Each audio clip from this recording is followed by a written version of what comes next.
in PowerFactory, we have an option for graphic assistant of the relays.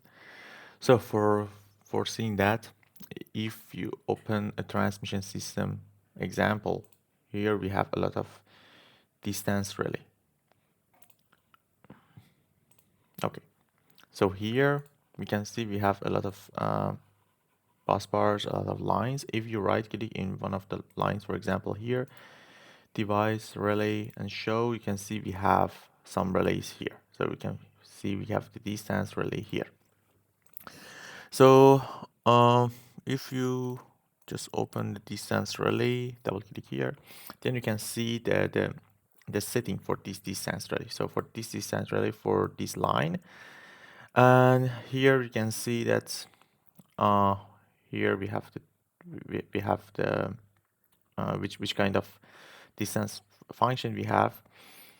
And if you double click on this, you can see the settings. For example, the impedance 1 for zoom 1, the T1, the operation time for zoom 1, and blah blah.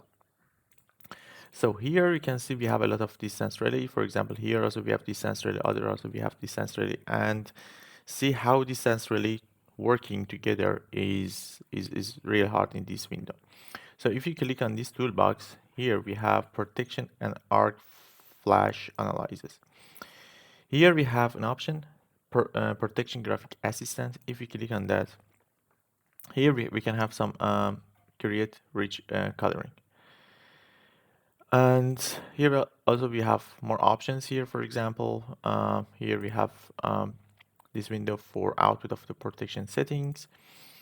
Here we have the overcurrent relay, distance relay, and everything. So if you double click, if you click on the execute, you can see the settings for all relays all together.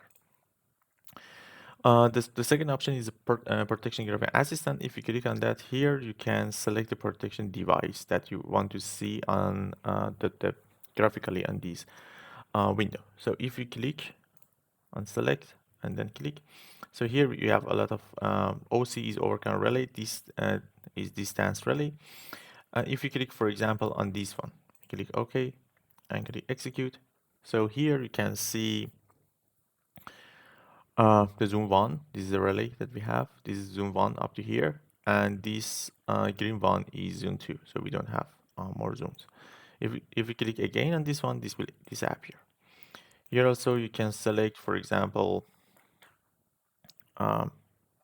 something else, another distance relay somewhere else, for example here, execute. Then here we can see here is a relay. This is zoom 1, this green one is overreach zone, this blue one is zone 2, and this last color is zone 3. So you can see here, if we click on this icon, it will disappear again. And also here you can, for example, select 3 different relays and execute, so we can see how they react together. So how the zones can working together for a couple of relays at the same time.